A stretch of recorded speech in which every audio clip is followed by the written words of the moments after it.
شیطان تم کو محتاجی کی طرف بلاتا ہے اور بے حیائی کی دعوت دیتا ہے.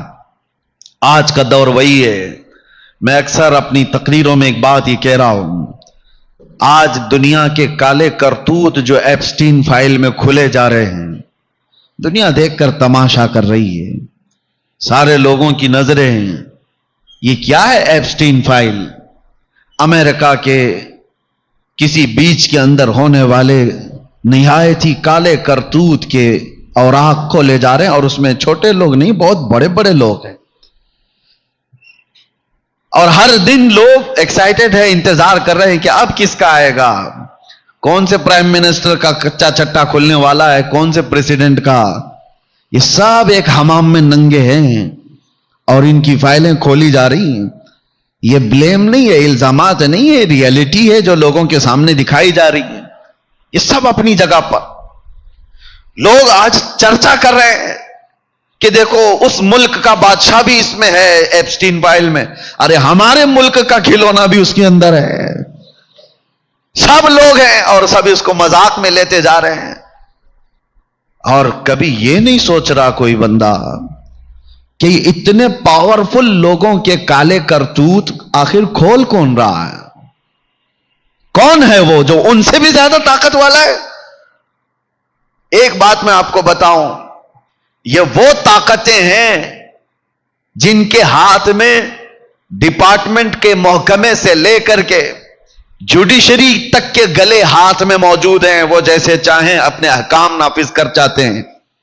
تو دیکھا آپ نے، ارے پورے کے پورے الیکشن کھا جائیں، ویسے لوگ، طاقتور لوگ اپنے گندے اور کالے کرتوت کو آخر کیوں کھول رہے ہیں اور کھولنے کیسے دے رہے ہیں؟ ان کے پاس تو طاقت ہے، ان کے پاس تو پاور ہے. جو بھی ان کے کالے کرتوت کھولے گا اس کو تو یہ پکڑ لیں گے، گلا دبا دیں گے، ختم کر ڈالیں گے. لیکن ایک بات میں آپ کو بتاؤں، یہ کوئی اور نہیں کھول رہا، یہ خود وہی لوگ کھول رہے ہیں. ہاں، کوئی اور طاقت نہیں ہے. امریکہ کا صدر جو اتنا پاورفل مانا جاتا ہو، پوری دنیا میں اس کی طاقت کے چرچے ہوتے ہوں، اس کے سامنے کسی چیز کو روکنے کی ہر چیزیں موجود ہیں. پیٹروٹ میزائل کا بادشاہ، پورے نیوکلیئر کا بادشاہ، جس ملک کو چاہے آنکھ دکھائے، جس ملک کو چاہے تباہ و برباد کر ڈالے. کوئی روکنے والا نہیں. بڑی بڑی طاقتیں اس کا ہاتھ پکڑنے کی تیار نہیں. وہ اپنے گندے کرتوت کو روک کیسے نہیں سکتا؟ روکے گا کیوں نہیں؟ اس کے پاس ساری طاقتیں موجود ہیں. لیکن ایک بات کی طرف میں آپ کو اشارہ کر رہا ہوں، یہ فائلیں کوئی اور نہیں کھول رہا، وہ کالے کرتوت کرنے والے یہ سارے طاقتور خود ہی کھولے جا رہے ہیں. وجہ کیا ہے؟ یہ پورا نظام دجالی نظام ہے، شیطانی نظام ہے. یہ مائنڈ پروگرامنگ کی جا رہی ہے کہ بڑے بڑے لوگوں کے زنا کے کالے کرتوت دیکھ کر عام آدمی پھر یہ سوچنے لگ جائے کہ بڑے بڑے لوگ جب 12 سال کی بچیوں سے بلاತ್کار کر سکتے ہیں تو ہم کیوں نہیں کر سکتے؟ دھیرے دھیرے یہ دماغ بنایا جائے، دھیرے دھیرے عام لوگوں کے درمیان زنا کو عام کر دیا جائے. اور مجھے وہ بات یاد آتی، اللہ کے رسول صلی اللہ علیہ وسلم نے ارشاد فرمایا، قیامت کے قریب تم دیکھو گے زنا کو اتنا عام کر دیا جائے گا جیسے کتے اور گدھے راستوں پر جوڑا کھاتے ہیں. انسان اس طرح سے عام راستوں پر زنا کیا کریں گے اور لوگ ان کو دیکھ کر یوں ہی گزر جائیں گے. یہ وہی منظر تو ہے آج. ان کے کالے کرتوت سب دیکھ کر کے لوگ ہنس کر کے آگے فارورڈ کر دیے، ہو گیا ختم. یا تو پھر ڈیلیٹ کر دیا یا شیئر کر دیا. یہ مزاج بنایا گیا ہے آج. الشیطان یعیدکم الفقر ویأمرکم بالفحشاء. قرآن میں اللہ فرماتا ہے شیطان تمہیں بے حیائی کی دعوت دے گا، تمہیں محتاجی کی طرف بلائے گا. یہ بڑا نظام ہے میرے عزیزو. ان خبیثوں کا ایک ہی مقصد ہے، خدائی نظام کو توڑ دینا. اللہ کا جو نظام ہے، اس نے جو انسانوں کے درمیان نظام قائم کیا، اس کو توڑ دینا ہے، ختم کرنا ہے. اس پر ہر طرح کی ممکن کوشش کی جاتی ہے. اللہ کا نظام کیا ہے؟ تمہیں پاکیزہ حلال غذاؤں سے تمہیں رزق دیا گیا، اس نظام کو ختم کر دو. حلال و حرام کوئی چیز ہی نہیں، ہر چیز کھاؤ، ہر چیز کھاؤ. بلکہ میں آپ کو بتاؤں، یہ ایپسٹین فائل میں یہ بھی تک ظاہر کیا جا رہا ہے کہ یہ ظالم مردود طاقتور لوگ جن بچیوں کے ساتھ بلاತ್کار کرتے تھے ان کا پخانہ بھی کھاتے تھے، پیشاب پینے والے بھی لوگ تھے۔ اپنی خواہشات کو کوئی آدمی اس حد تک اگر کوئی غلیظ کرتا ہے تو یہ شیطانی نظام ہے۔ اللہ کا جو نظام قدرت ہے اس کو پارا پارا کر دو، ختم کر دو۔ شادی کا نظام ختم کرنا چاہتے یہ دجالی دنیا، نہیں، لیونگ ان لائف ختم کرو، شادی ودی کا نظام۔ جو پسند آئے اس کے ساتھ رہو، جب تک چاہے رہو، بچے ہو جائیں تو بھی کوئی بات نہیں، پھر نہیں ہو تو چھوڑ دو، دوسری رکھو۔ شادی کا نظام ہی ختم۔ یورپ میں ہزاروں بچے ایسے ہیں جن کو باپ کا پتہ ہی نہیں، معلوم نہیں رہ گیا، کیونکہ ماں کئی لوگوں کے ساتھ رہی۔ ایسے ایک دو نہیں، ہزاروں بچے ہیں۔ نسب کے لیے اسلام نے حفاظت کا اتنا زیادہ حکم دیا کہ ایک طلاق شدہ عورت سے بھی تمہیں نکاح کرنے کے لیے انتظار کرنا ہوگا عدت کا، کہ پہلے والے شوہر کے نطفے کا ہلکا اثر بھی اس کے پیٹ میں باقی نہ رہے، اس کے رحم میں کوئی حصہ بھی باقی نہ رہے، تاکہ تمہارا اور پہلے والے کا نسب مختلط نہ ہو جائے، مل نہ جائے۔ اسلام نے اس پر زور دیا کہ بچوں کا نسب بہت ضروری ہے، اور اس نظام کو یہ دنیا ختم کرنا چاہتی ہے، پوری طاقت و قوت کے ساتھ اس کو ختم کرنا ہے۔ اور اسلام نے جو نظام سختی کے ساتھ دیا، مرد اب عورتوں سے نکاح کرے۔ قرآن میں اللہ تعالیٰ فرماتا ہے جو تمہیں اچھی لگے، ایک نہیں، دو نہیں، تین نہیں، 4 تک کی اجازت، واجب نہیں، اجازت کہ تم نکاح کرو۔ اور یہ دجالی نظام چاہتا ہے کہ یہ نظام ہی ختم کرے، مرد مرد سے شادی کر لے، عورت عورت سے شادی کرے۔ پوری کمیونٹی بنائی گئی LGBT،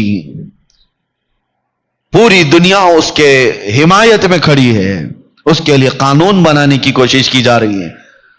مردوں کو آپس میں ہومو سیکسولیٹی کی اجازت دی جائے، عورتوں کو لیسبین بننے کی اجازت دی جائے۔ معاذ اللہ رب العالمین، اس پوری دنیا نے جو محنت اور طاقتیں لگائی ہیں یہ خدائی نظام کو توڑنے کے لیے، اس میں ہم کہاں ہیں آج؟ سوچنے کی بات ہے، ہم کہاں ہیں؟ یہ سارے طوفانوں میں تم کہاں کھڑے ہو؟ اور تم ان بڑے طوفانوں سے بچ کیسے سکتے ہو؟ جہاں پر پاورفل لوگ تمہارے پیچھے پیسوں کی برسات کر رہے ہیں، ایسے طوفانوں میں کھڑے کیسے رہ پاؤ گے؟ کیا یہ وہ زمانہ نہیں ہے جس کے بارے میں حضور نے فرمایا تھا تمہارا ایمان پر قائم رہنا اتنا مشکل ہو جائے گا جیسے ہتھیلی میں انگارہ لے کر کھڑا ہونا مشکل ہے؟ بڑی بڑی طاقتیں تمہارے پیچھے لگی، اسلام نے تمہاری نگاہوں کی حفاظت کا حکم دیا تھا، اور انہوں نے پورا میدان تیار کر کے دے دیا۔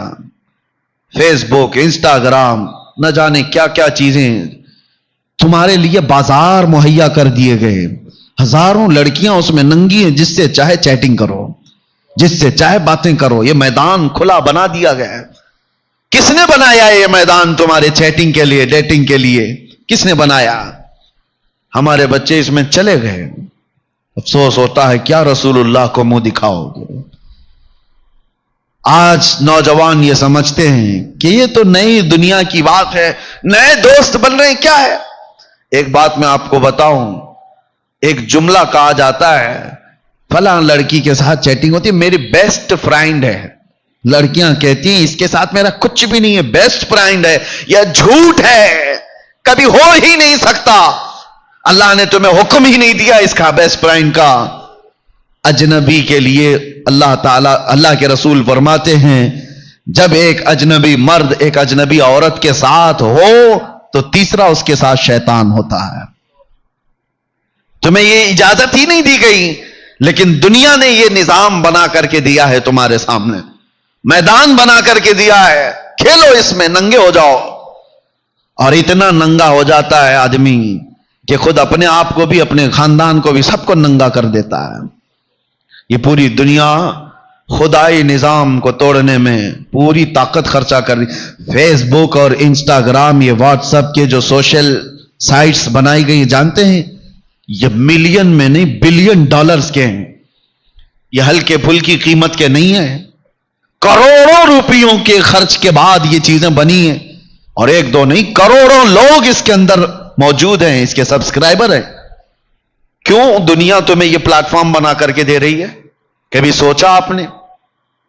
کبھی آپ انٹرنیٹ کی دنیا میں جائیں، آپ کو کوئی ایپلیکیشن کا سبسکرپشن لینا ہوتا ہے یا کبھی کوئی سیکھنے والی چیز آپ کو لینی ہوتی ہے، ارے منتھلی فیس بھرنا پڑے گا آپ کو. دیکھو آپ، منتھلی فیس ہے، لیکن یہ سوشل سائٹ مفت میں دھنا دھن دی جاتی. فیس بک کی کوئی منتھلی فیس نہیں ہوتی، انسٹا کی کوئی منتھلی فیس نہیں ہوتی، اسنیپ چیٹ کہیں کوئی فیس نہیں چارج کرتا. کیوں میاں اتنا رحم دل ہمارے اوپر؟ پوری دنیا کو یہ کس چیز میں مبتلا کی؟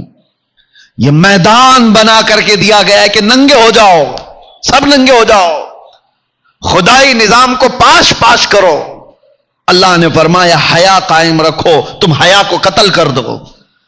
اللہ نے فرمایا نظروں کی حفاظت کرو، تم نظروں سے خوب زنا کرو. اللہ نے فرمایا تم اپنے کانوں کو زنا سے بچاؤ، لذت والے الفاظ سننا یہ زنا ہے کانوں کا، اور انہوں نے بنا کے دیا روز صبح شام تم کانوں سے زنا کرو. کیوں میدان بنا کر دیا گیا ہے؟ میں اب آپ کو سمیٹتے ہوئے اس بات کی طرف لے کر کے آتا ہوں، ان طوفانی دنیا میں تم کہاں کھڑے ہو اور کیسے بچ سکتے ہو؟ ظاہر سی بات ہے، ایک ہلکا سا دیا، ایک موم بتی جل رہی ہو، کھڑکیاں سب کھلی، دروازہ بھی کھلا، تیز آندھی، طوفانی ہوا، اس وقت اس دیا کا، اس چراغ کا، اس موم بتی کا بچنا کتنا مشکل ہے، کتنا مشکل ہے. آخر کون بچائے گا اس کو؟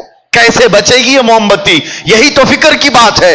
اب میں کہتا ہوں یہ سارے طوفانوں میں، ان آندھیوں میں آج ایمان کی تمہاری حفاظت ہو سکتی ہے تو صرف ایک بات پر تم بچ سکتے ہو، اور کوئی تمہیں نہیں بچا سکتا.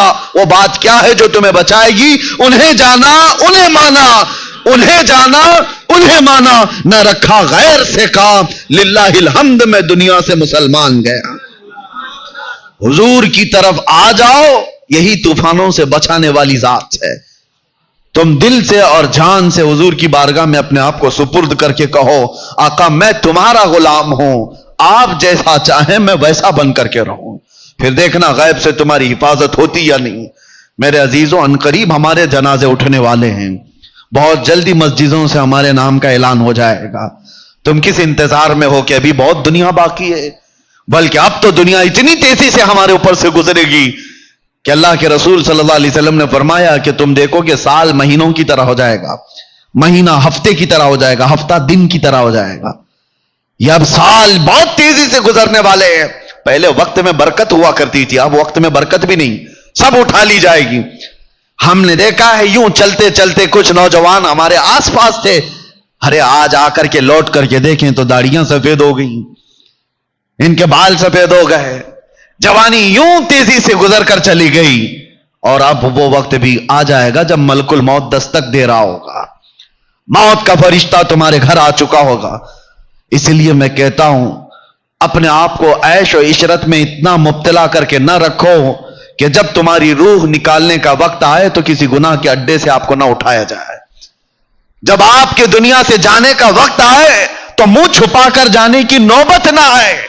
آج لے ان کی پناہ، آج مدد مانگ ان سے، کل نہ مانیں گے قیامت میں اگر مان گیا. حضور پاک صلی اللہ تعالی علیہ وسلم کی طرف سے ہر جگہ یہ اعلان کیا جا رہا ہے، ہر جگہ اعلان کیا جا رہا ہے. قرآن میں رب تعالیٰ فرماتا ہے محبوب اپنے غلاموں سے کہہ دے میرے پیچھے چلو. اگر وہ آپ کے پیچھے چل بھی لیں اللہ فرماتا ہے یحببکم اللہ، اللہ ان سے محبت کرے گا، اللہ ان سے محبت کرے گا. رب تبارک تعالیٰ فرماتا ہے یہ اللہ کے محبوب ہو جائیں گے. اسی کو آیت نے کہا وجاہدوا فی اللہ حق جہاد، اللہ کے راستے میں اتنی محنت کرو جو بننے کا اللہ تعالیٰ نے تمہیں حکم دیا. اب کس پہ محنت کر رہا ہے آدمی؟ چہرے پر پاؤڈر لالی سے، باڈی پر کس پہ محنت کر رہا ہے؟ ارے میں تو ان نوجوانوں کو دیکھا فجر میں 5 بجے اٹھ کر جیم جا رہے ہیں اور بڑے بڑے ہتھوڑے اٹھا رہے ہیں، کیا کیا ڈمبل اٹھا رہے ہیں، اور بڑی محنت کے ساتھ پسینے میں شرابور ہو کر کے آ رہے ہیں. کیا کر رہے ہیں؟ باڈی بنا کر کے آ رہے ہیں. اور گزرتے چلے گئے اور 2 رکعت نماز پڑھنے کی توفیق نہیں ملی، فجر کی 2 رکعت نہیں پڑھ سکے. تم بڑے طاقتور ڈمبل اٹھا کر کے آئے اور پتہ نہیں کتنی محنت والے ورک آؤٹ کر کے آ رہے ہیں جسم بنانے کے لیے. اللہ تو فرما رہا ہے اس کے راستے میں وہ بننے کی کوشش کرو جو بننے کے لیے تمہیں بھیجا گیا. تم نے جسم پر محنت کی، میں اس کے خلاف نہیں ہوں. ورک آؤٹ کرنا غلط نہیں ہے، جسم کی حفاظت کے لیے خیال کرنا غلط نہیں، کرو روز کرو. ارے 6 گھنٹہ جیم کرو، آپ کو منع کس نے کیا؟ لیکن تمہاری روح کو اتنا بیمار نہ کرو کہ اندر سے بدبو آنے لگ جائے.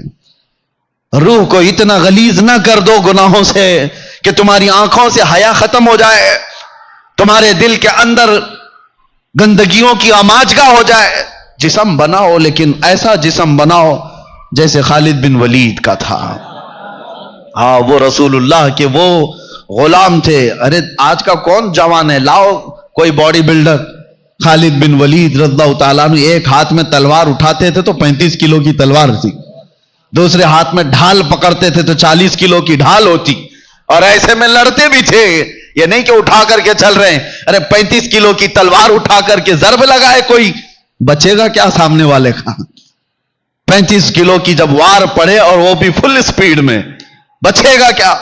وہ طاقت تھی. خالد بن ولید کی شکل اور ان کا حلیہ اگر معلوم کرو تو کون سے کاجو بادام کھاتے تھے، وہ کون سا معجون کھاتے تھے، ان کو کون سا وے پروٹین دیا جاتا تھا؟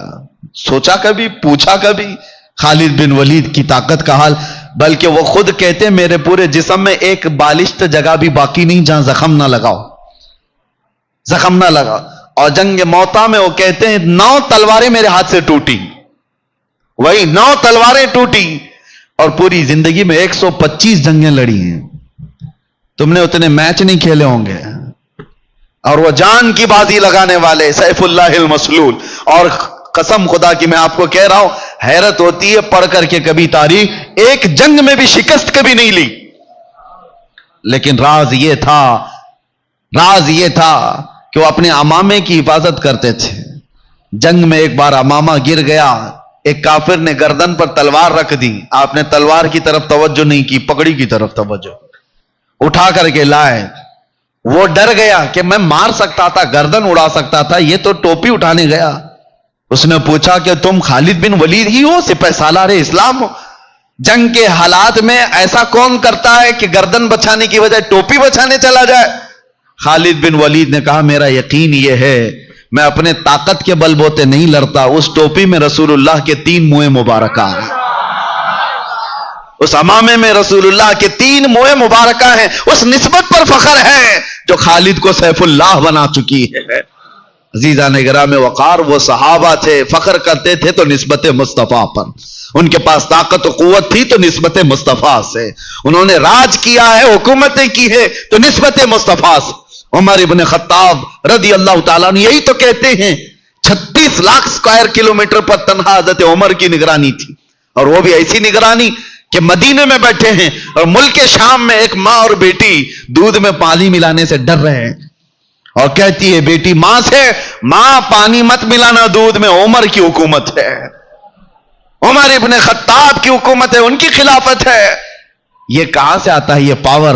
انہی سے سنو. حضرت عمر کہتے ہیں میری حیثیت تو اتنی ہے کہ میں خطاب کا بیٹا عمر، بچپن میں مجھ سے 2 بکریاں نہیں سنبھلی جاتی تھی، میرا باپ مجھے روز مارتا تھا، لیکن جب تک بکے نہ تھے تو کوئی پوچھتا نہ تھا. حضور کے قدموں سے وابستہ ہوا تو عمر ابن خطاب کہتے ہیں میں وہی خطاب کا بیٹا ہوں عمر، لیکن آج میں 36 لاکھ اسکوائر کلومیٹر پر تنہا حکومت کرتا ہوں، اس لیے کہ محمد عربی کا غلام عمر ہوں.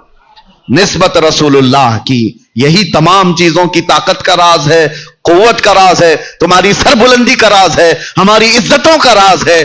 یہ ساری چیزوں کی طرف آپ کی توجہ ہو. ایک بار نوجوان اٹھ جائے اور یہ طے کر لے کہ ادھر ادھر کی چھوڑ میں میرے مصطفیٰ کی قدم کی طرف نکلتا ہوں، دیکھنا عزتیں تمہارے گھر پر دستک دیں گی. لوگ آج بھی اس انتظار میں ہیں کہ وہ جوان کہاں چلا گیا جس کے چلنے سے محلے میں خوشبوئیں آیا کرتی تھی، وہ جوان کہاں چلے گئے جن کی باتیں سننے کے لیے لوگ کان کھڑے کیا کرتے تھے. آج لوگ اپنے دروازے کیوں بند کر لیتے ہیں عیاش نوجوانوں کو دیکھ کر کہ ان کے گزرنے سے کہیں ہماری بیٹیوں کی عزت نہ پارا پارا ہو جائے.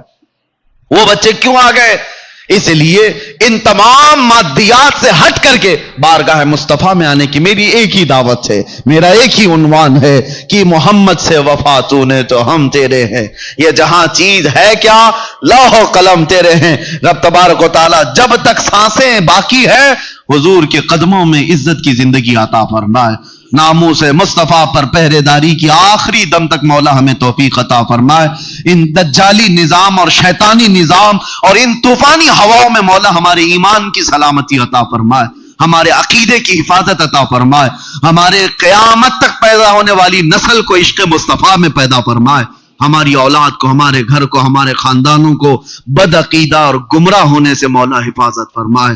اس مسجد کی رونقوں کو ہمیشہ قائم و دائم رکھ مولا، یہاں کی روحانیت کو سدا قائم رکھ. اے قدیر و جبار خدا، یہاں کے مصلوں میں، یہاں کے سجدوں میں اے اللہ تو لذتیں عطا فرما، ایمان و عرفان کی لذتیں عطا فرما، حضور پاک کی محبت کی خوشبوئیں عطا فرما. اور جب دنیا سے جانے کا وقت آئے تو مولا کلمہ زبان پر جاری فرما. وآخر دعوانا ان الحمدللہ رب العالمین. السلام علیکم. شعبان کا مہینہ ختم ہونے کو آ گیا اور یہ آخری جمعہ ہے. اب اگلا جمعہ آپ کا رمضان میں آئے گا. سب سے پہلے توبہ و استغفار. آج کے جمعہ حضور پاک صلی اللہ علیہ وسلم کی یہ سنت تھی، حضور کی یہ سنت تھی کہ شعبان کے آخری جمعہ میں حضور سارے مومنین سے یہ خطاب کرتے، یوں کہتے کہ ان قریب تم پر ایک ایسا مہینہ آنے والا ہے جس کا پہلا حصہ رحمت کا، دوسرا حصہ مغفرت کا، آخری حصہ جہنم سے آزادی کا. حضور رمضان کے متعلق اس جمعہ میں بیان فرماتے، اور اس لیے میں آپ کو اس سنت پر عمل کرتے ہوئے عرض کرتا ہوں، اس عظیم مہمان کے آنے سے پہلے اپنے گھر بار کو صحیح کر لو. تیاریاں ایسی کرو جیسے کسی مہمان کا استقبال ہو. رمضان کی تیاریوں میں گھروں کی صفائی صرف کچرے سے نہیں، غلاظتوں سے، گناہوں سے، عیاشیوں سے، آوارگیوں سے، ان تمام سے. بچوں کو ٹائم ٹیبل بنا دو کہ بیٹا رمضان المبارکہ ہے، تمہاری یہ گیم کھیلنے کا وقت نہیں ہے، تمہاری یہ ٹی وی پر بیٹھنے کا وقت نہیں ہے، یہ سیریل اور فلموں کا وقت نہیں ہے، یہ سب چیزیں بند کرو. بچوں سے کہو کہ اللہ کا مہینہ آ رہا ہے، اس لیے کہ میرے آقا نے فرمایا قیامت کے دن جس کے خلاف رمضان کھڑا ہو گیا اسے جہنم میں جانے سے کوئی بچا نہیں سکے گا. یاد رکھو آپ، جس کے خلاف رمضان اور قرآن کھڑے ہو گئے حضور فرماتے ہیں اس کو دوزخ میں جانے سے کوئی بچا بھی نہیں پائے گا. اور جس کی شفاعت کے لیے کھڑے ہو گئے تو پھر وہ جنت میں جا کر رہے گا. جس کی حمایت میں یہ دونوں کھڑے ہو گئے، قرآن اور رمضان. اسی لیے قرآن اور رمضان کیسے خلاف کھڑا ہوگا؟ اللہ کی بارگاہ میں مقدمہ کرے گا کہ مولا میں اس کے گھر گیا تھا، اس نے میری بڑی بے حرمتی کی ہے. میں اس کے گھر گیا تھا تیرا مہمان بن کر، اس نے میری بہت توہین کی ہے. رمضان کے مہینے میں دن کے وقت کھانے پینے والے کے متعلق کہا گیا ہے ایک روزہ چھوڑنے کا عذاب 600 سال تک وہ دوزخ میں رہے گا. مسلمانوں کو یہ زیب نہیں دیتا. رمضان کا احترام، اور خاص طور پر بچوں کی تربیت کے لیے، بچوں کی تربیت، علماء سے بھی میری گزارش ہے کہ پورا فل فوکس کرو. ہم یہاں ہوتے تھے یا جب بھی میرے الحمدللہ میرا معمول ہے رمضان میں فل پیکج، صبح سے لے کر رات تک ہم تو مصروف ہی رہتے تھے. وجہ یہ ہے کہ ان کو شیطان کی وہ ڈالی ہوئی عادتوں کی طرف نہ بھیجا جائے. ایک مہینہ تو ہے جو اللہ تعالیٰ نے شیطان سے آزاد کر کے دیا، اس میں اگر دل کو پاک نہیں کیا تو پھر کب پاک کرے گا؟ بچوں کو خاص طور پر ایک چیز کی طرف لے آؤ، ان کے یہ موبائل کی دنیا. بہت سارے ماں باپ، کل میں آپ کو دیکھ رہا ہوں، ماں باپ ہم سے کہہ رہے ہیں کہ ہماری بات سے اب بچے مانتے نہیں، ڈر لگ رہا ہے ان کو بولیں گے تو الٹ پلٹ کر دیں گے، مار پیٹ کرنے لگ جائیں گے. آج یہ نوبت آ گئی ماں باپ کی کہ تم بچوں کو روک نہیں سکتے، ان کے ہاتھ سے موبائل نہیں لے سکتے. اکثر گھروں کا حال ہے یہ، میں آپ کو بتا رہا ہوں، اکثر گھروں کا. لے کر کے دکھاؤ. یہ تو ایسا نشہ ہے جیسے چرسی اور گنجیڑی کو چرس اور گانجے سے روکا جائے تو وہ مار پیٹ پہ آ جاتا ہے، اس سے بڑا نشہ ہو گیا ہے.